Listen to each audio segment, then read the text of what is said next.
Welcome to special analysis. నేను రమ్మ మండవ. ఈరోజు అనాలిసిస్లో భాగంగా మనం తీసుకోబోతున్న టాపిక్ ఏంటంటే, ఈరోజు అనాలిసిస్కి నేను ఒక టైటిల్ పెట్టినాను. ఎవరి నితిన్ నబీన్? ఆర్ఎస్ఎస్ ఆయన్ని బీజేపీ జాతీయ కార్యనిర్వాహక అధ్యక్షుడిగా ఎందుకు సెలెక్ట్ చేసింది అని చెప్పేసి కూడా మరో టైటిల్ పెడతాం జరిగింది. ఆ అంశం గురించి మనం డిస్కస్ చేయబోతున్నాం. ఇక్కడ ఎప్పుడైతే బీజేపీ జాతీయ వర్కింగ్ ప్రెసిడెంట్గా, నేషనల్ వర్కింగ్ ప్రెసిడెంట్గా నితిన్ నబీన్ పేరు పార్టీ అధిష్టానం సెలెక్ట్ చేసిందో parliamentary board, BJP parliamentary board ఈ డెసిషన్ తీసుకుంది, అధికారికంగా ప్రకటించున్నారు. అప్పటి నుంచి కూడా మొత్తం సోషల్ మీడియాలో ఈ నితిన్ నబీన్ అనే వ్యక్తి ట్రెండింగ్ అయ్యారు ఈ రోజున. అసలు ఇతన్నే ఎందుకు సెలెక్ట్ చేశారు బీజేపీ పెద్దలు? ఇతన్ని సెలెక్ట్ చేయడం వెనుక ఆర్ఎస్ఎస్ ఎజెండా ఎంతవరకు ఉంది? అసలు నితిన్ నబీన్ మీద మోడీ అండ్ అమిత్ షా అంత ప్రేమ ఎందుకు చూపించారు? అతనుకున్న ప్రత్యేకతలేంటి? ఇవన్నీ కూడా చాలా సీరియస్గా హాట్ టాపిక్ అవుతా ఉన్నాయి. అందుకే ఈరోజు సోషల్ మీడియాలో మోస్ట్ పాపులర్ వ్యక్తిగా నితిన్ నబీన్ నిలుస్తూ ఉన్నారు. ఆల్రెడీ ఆయన ఈ అంశం మీద తనకు ఆ పదవి రావటం మీద కూడా ఆల్రెడీ మోడీకి అండ్ ఆర్ఎస్ఎస్కి, అమిత్ షాకి కూడా అదేవిధంగా నడ్డా కూడా కృతజ్ఞతలు తెలిపినట్టున్నారు. ఇక్కడ మనం చూసినట్లయితే ప్రత్యేకించింది బీహార్కి చెందిన వ్యక్తి ఆయన. ఆల్మోస్ట్ ఆయన 5 టైమ్స్ ఎమ్మెల్యేగా పనిచేశారు, మంత్రిగా కూడా కీలక పదవుల్లో పనిచేశారు. ప్రజెంట్ నితిన్ సర్కార్లో ఆల్రెడీ ఎన్డీఏ సర్కారే ఉంది అక్కడ, దాంట్లో కూడా కీలక మంత్రిత్వ శాఖలో కూడా పనిచేస్తూ ఉన్నారు. అంతేకాదు మనం చూసినట్టయితే బీజేపీ యువమోర్చా ఎంతటి కీలకమో మనకు తెలుసు. ఆ పార్టీకి గ్రౌండ్ లెవెల్ నుంచి కూడా పార్టీ నిర్మాణం చేయడంలో అలాంటి యువమోర్చాకి జాతీయ ప్రధాన కార్యదర్శిగా కూడా ఈ నితిన్ నబీన్ పనిచేస్తూ ఉన్నారు. ఆయనది వాళ్ళ తండ్రికి కూడా పొలిటికల్ బ్యాక్గ్రౌండ్ ఉంది. వాళ్ళ తండ్రి కూడా, ఆయన పేరు నవీన్ కిషోర్ ప్రసాద్ సింగ్. ఆయన కూడా 5 టైమ్స్ ఎమ్మెల్యేగా చేసిన అనుభవం ఉంది. సో అలాంటి బ్యాక్గ్రౌండ్ నుంచి వచ్చారు ఆయన.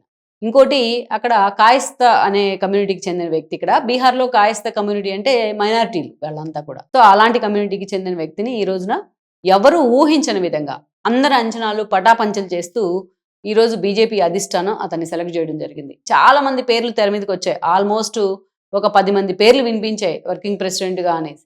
సో కానీ బీజేపీ అటు మోడీ కానీ, అమిత్ షా కానీ, ఇటు ఆర్ఎస్ఎస్ ప్రముఖులు కానీ ఎవరి అంచనాలని ఎవరు కూడా తమ అంచనాలను అందుకోలేని విధంగా ఈరోజు నితిన్ నబీన్ని సెలెక్ట్ చేయడం జరిగింది. ఇతన్ని సెలెక్ట్ చేయడం ద్వారా కొంత మెసేజ్ అయితే ఇవ్వాలనుకుంటోంది బీజేపీ అధిష్టానం. ఇక్కడ పార్టీలో కొత్త రక్తాన్ని నింపాలి అనుకుంటుంది అనేది మనకు అర్థమవుతోంది. గతంలో మనం చూస్తే వాజ్పేయి, అద్వానీ లాంటి వాళ్ళు పార్టీని లీడ్ చేసే క్రమంలో అమిత్ షా, మోడీ లాంటి వాళ్ళని వాళ్ళే ప్రమోట్ చేయడం జరిగింది. ఆ తర్వాత మనం చూసినట్లయితే అమిత్ షా ప్రెసిడెంట్గా ఉన్నప్పుడు ఆ రోజున నడ్డా లాంటి వాళ్ళు వర్కింగ్ ప్రెసిడెంట్ అయ్యారు. అదేవిధంగా ఆ తర్వాత అమిత్ షా మళ్ళీ క్యాబినెట్లోకి సీరియస్గా వెళ్ళిపోయిన తర్వాత నడ్డా లాంటి వాళ్ళు, అంటే ఆయన పదవీ కాలం పూర్తయిన తర్వాత నడ్డా లాంటి వాళ్ళు అధ్యక్షులు అయ్యారు. నడ్డా అధ్యక్షుడిగా ఉన్న సమయంలోనే, జాతీయ స్థాయిలో బీజేపీ అధ్యక్షుడిగా ఉన్న సమయంలోనే బీజేపీ ఈరోజు 3rd టైం అధికారంలో ఉంది. అంత పెర్ఫామ్ చేయగలిగారు నడ్డా. పైకి ఎక్కడ కనిపించరు ఆయన అంత సీరియస్గా హార్డ్ కోర్గా వ్యక్తిలాగా, కానీ అంత స్ట్రాంగ్గా పార్టీని రూట్ లెవెల్ నుంచి కూడా పైకి తీసుకురాగలిగారు. సో ఆయన చేతుల్లో ఈరోజు 3వ సారి బీజేపీ అధికారంలో ఉంది. సో నడ్డా పదవీ కాలం కూడా పూర్తి కావస్తోంది. ఎప్పటి నుంచో ఆయన్ని మారుస్తారనేది ఒక అంచనా. ఎందుకంటే వాళ్ళు రాష్ట్రాల్లో అధ్యక్షులను మారుస్తూ వస్తూ ఉన్నారు కాబట్టి. ఈ పదవి కూడా చాలా మంది పేర్లు కూడా వినిపించాయి. పురంధరేశ్వర్ దగ్గర నుంచి ఏదైతే ఏపీ కోటాలో పురంధరేశ్వర్ పేరు వినిపించింది. అదేవిధంగా చూస్తే వంతి శ్రీనివాసన్ పేరు వినిపించింది తమిళనాడు నుంచి. అదేవిధంగా నిర్మలా సీతారామన్ పేరు కూడా వినిపించింది. బట్ ఈరోజు అల్టిమేట్గా అంటే మొదటిసారి మహిళలకు ఎందుకు వినిపించిందంటే, first time Modi and Shah కొత్త ఈక్వేషన్ తెర మీద తీసుకురాబోతున్నారు. మహిళల జాతీయ అధ్యక్షురాలు కాబోతున్నారు. పార్టీకి ఇది ఒక బూస్ట్ అని ఉన్నారు. అందుకే ఆ దిశగా ప్రచారం జరిగింది. ఇక దానికి తోడు చాలా మంది పేర్లు తెర మీదకి వచ్చాయి. కానీ ఎవరు ఊహించని విధంగా ఇప్పుడు ఈ నితిన్ తెర మీదకి రావడం అనేది మాత్రం అటు చాలా మంది బీజేపీ ప్రత్యర్థులు కూడా ఒక షాకే అనుకోవచ్చు. ఈరోజు ఆయన మీద అంత ఫోకస్ పెడతానికి కారణం ఏంటి అంటే, గతంలో ఛత్తీస్గఢ్ అండ్ సిక్కిం లాంటి చోట ఆయన బీజేపీ ఎలక్షన్ అబ్జర్వర్గా ఉన్నారు. అక్కడ పార్టీని అధికారంలోకి తీసుకురావడంలో, గ్రౌండ్ వర్క్ చేయడంలో, గ్రౌండ్ రియాలిటీస్లో చాలా అద్భుతంగా నితిన్ పనిచేశారు అనేది పార్టీ అధిష్టానం దగ్గర ఉన్న సమాచారం. అంతేకాదు చాలా పార్టీ వాయిస్ని జనంలోకి తీసుకెళ్ళడం కానీ, ఏదైనా సరే ఒక పని తనకిస్తే దాన్ని అంతే అద్భుతంగా నిర్వహిస్తాడనే పేరు కానీ ఆయనకు ఉండింది. సో అలా అందుకే ఎప్పటికైనా సరే పార్టీకి అల్టిమేట్గా ఎవరైతే లాయల్టీ ఉంటారో అలాంటి వ్యక్తుల్నే మేము సెలెక్ట్ చేస్తామని ఒక మెసేజ్ బీజేపీ బయటికి పంపింది. ఈరోజు పార్టీకి పంపింది. పార్టీకి ఇక యువరక్తం రావాల్సిన టైం దగ్గర పడింది. అందుకే కొత్త వ్యక్తులను సెలెక్ట్ చేసే ప్రయత్నంలో ఉన్నామనేది ఇంకో మెసేజ్. కేవలం ఈరోజు జాతీయ వర్కింగ్ ప్రెసిడెంటే కాదు, నెక్స్ట్ అన్ని రాష్ట్రాలకి కూడా కొత్త వ్యక్తులనే సెలెక్ట్ చేసే అవకాశం ఉంది. దట్టు పార్టీకి మంచి లాయల్గా ఉన్న వాళ్ళనే మేము సెలెక్ట్ చేసే అవకాశం ఉందనేది ఒక మెసేజ్.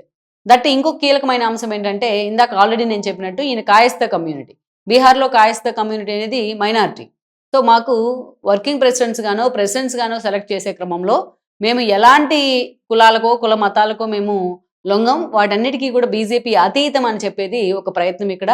సో అది కూడా ఒక ప్లస్ పాయింటే బీజేపీకి ఈరోజు ఈయన ఎంపికలో. అంతేకాదు ఇంకా కీలకమైన అంశం ఏంటంటే ఈ రోజున అటు ఆర్ఎస్ఎస్ వాయిస్ వినిపించడంలో కానీ, పార్టీ తరపున అంతే సాలిడ్గా వాయిస్ జనంలోకి తీసుకెళ్లడంలో కానీ ఈ నితిన్ అనే వ్యక్తి చాలా ముందున్నారు. పార్టీ క్రమశిక్షణ ఉల్లంఘించే విషయాల్లో కానీ ఇంకెక్కడైనా సరే అంతే స్ట్రాంగ్గా పార్టీ కోసం సాలిడ్గా నిలబడి పనిచేస్తూ వచ్చారు. అందుకే ఆయన ఈరోజు పార్టీ అధిష్టానం కళ్ళల్లో పడ్డారు. అందుకే చాలా మంది అనుకుంటున్నారు ఎక్కడో ఉన్న బీహార్లో ఉన్న నితిన్ తీసుకొచ్చి బాధ్యతలు ఇవ్వడం ఏంటి అనేది. ఇది ఒక కీలకమైన అంశం. ఇంకా కీలకమైన అంశం ఏంటంటే బీహార్లో ఆల్రెడీ ఎన్డీఏ సర్కారే ఉంది. ముందుగానే తాము అనౌన్స్ చేసినట్లు నితిన్ని అక్కడ ముఖ్యమంత్రిని చేసినప్పటికీ నితిన్ వాటం ఏంటనేది మోడీకి తెలుసు. ఎన్నోసార్లు ఆయన గోడ మీద పిల్లిలాగా వ్యవహరించారు ఎన్డీఏలో ఉన్న సమయంలో, గతంలో కూడా. అందుకే అక్కడ బీజేపీ సోలోగా ఎదిగే ప్రయత్నం. నిజానికి మొన్నటి ఎన్నికల్లో నితిన్ కంటే బీజేపీకే సోలోగా ఎక్కువ సీట్లు వచ్చాయి. అయినా చిరాగ్ పాస్వాన్ లాంటి వాళ్ళని కలుపుకున్నా బీజేపీ గవర్నమెంట్ ఫామ్ చేసి ఉండొచ్చు. కానీ నితీష్ ముందుగానే తాము ఇచ్చిన మాటకు కట్టుబడి నితీష్ని అక్కడ ముఖ్యమంత్రిని చేయడం జరిగింది. సో ఎప్పటికైనా సరే తమ వైపు నుంచి బీహార్లో పార్టీని సోలోగా ఎదిగించే ప్రయత్నం చేయాలి. ఇంకా సోలోగా ఏ పార్టీతో సంబంధం లేకుండా బీజేపీ ఓన్గా అక్కడ తమ ప్రభుత్వాన్ని ఫామ్ చేయాలి అంటే ఇలాంటి వ్యక్తులే బీజేపీకి అవసరం. ఎస్పెషల్లీ నార్థన్ స్టేట్స్లో పూర్తి స్థాయిలో వాషౌట్ చేయాలి అంటే ఇలాంటి వ్యక్తులే అవసరం. అందుకే బీజేపీ ఈ రోజున ఆయన మీద ఫోకస్ పెట్టిన పరిస్థితి అయితే ఉంది. మొత్తానికి త్వరలోనే అంటే నడ్డా పదవీ కాలం పూర్తయితే పూర్తి స్థాయిలో నితిన్ నబీనే జాతీయ స్థాయిలో బీజేపీ ప్రెసిడెంట్ కూడా అయ్యే అవకాశం అయితే కనిపిస్తుంది. సో మొత్తానికైతే మాత్రం ఈ నితిన్ నబీన్ ఎంపిక ఏదైతే ఉందో అది నిజంగా ఎవరు ఊహించని విధంగా ఎంపిక చేసినప్పటికీ కూడా దీని వెనుక ఆర్ఎస్ఎస్ ఎజెండా ఉందనే ప్రచారం జరుగుతోంది. ఆర్ఎస్ఎస్ ప్రముఖుల ఆశీర్వాదంతోనే అటు మోడీ షా కూడా నితిన్ నబీన్ ఎంపిక మీద ఫోకస్ పెట్టారని అయితే ఒక సమాచారం.